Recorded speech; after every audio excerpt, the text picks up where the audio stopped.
So the Okposo hit, we just talked about it. Like, what's up with that? Like that seemed obvious in the moment. Well, do you think it was suspendable, like JD? Yeah, I think you have to suspend that.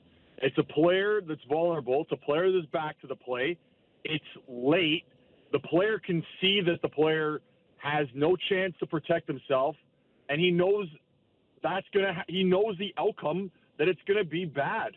I mean, he checks all the boxes, so I don't understand if that's not a suspension or even serious suspension. 5 games would be a little bit heavy for what they've been the norm for the year, the benchmark, but it's one of those things where a guy hits a guy that hard.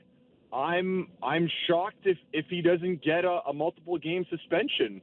And the thing about it is, I didn't see Dermott really miss much time. Like, did he miss much time after that hit? I didn't see him for a little while. He went straight to the bench. But I didn't see the concussion spotters come down to the bench. Usually they'll radio down to the trainer, and the trainer will pull him off right away. And I don't think that happened. So that's what I'm more shocked at, that a hit like that, a player trying to get to the bench, and the concussion spotters, who are supposed to be there at every game, didn't pull him off. But yeah, it's and no call. It's just very strange to me, to say the least. Well, and right before you came on, I was mentioning it's especially strange because Okposo is a player with a real history of concussions.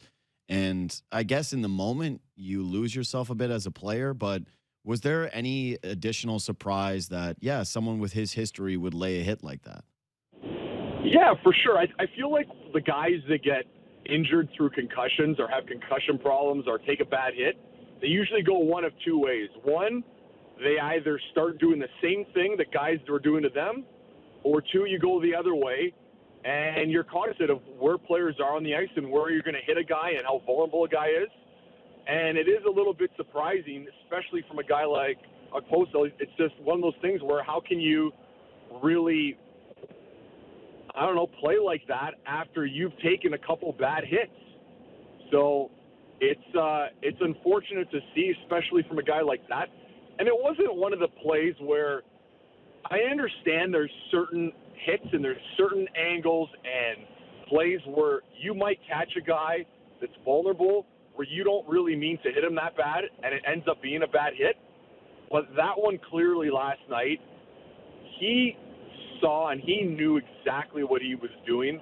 I don't think he can make the case to anybody that he was just trying to make a hockey play and finish his hit. Did either of you see it like that?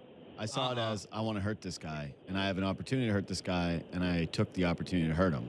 And, yeah, the league missed it, and that's why they can't miss it on the suspension. And whenever you're that's the thing to me is we always debate with hits whether or not an actual injury should play into a suspension. To me, it's always, can you kind of prove intent to injure? That is one of those ones where I look at it and say, what else is he trying to do other than really trying to maim that guy, really trying to hurt that guy? And that's why I think it's 5. As James Myrtle has tweeted, sounds like no supplementary discipline for Okposo for his late hit on Dermott. Okay. Nothing. That's pretty disappointing to me. I don't like, as I already said, I don't like the idea of who the person is in terms of their history. If you don't have it in being dirty, then that shouldn't count. But that's a bad hit. It's definitely later than a second. He hits him in the numbers. He hits him with an elbow. And I would love to know from him, what were you doing here if not trying to hurt this player? You had enough time. The puck is gone. His back is turned to you. He didn't turn last second. You drilled him. It was a dangerous hit in a vulnerable position. You should be suspended for this. There should be accountability for this. It's stupid that he would not get a suspension for that act. I'll tell you exactly what's happening here. George Peros. It should be obvious to anybody that's watched this season, that's watched this moment. The NHL and its officials have it in for the Toronto Maple Leafs.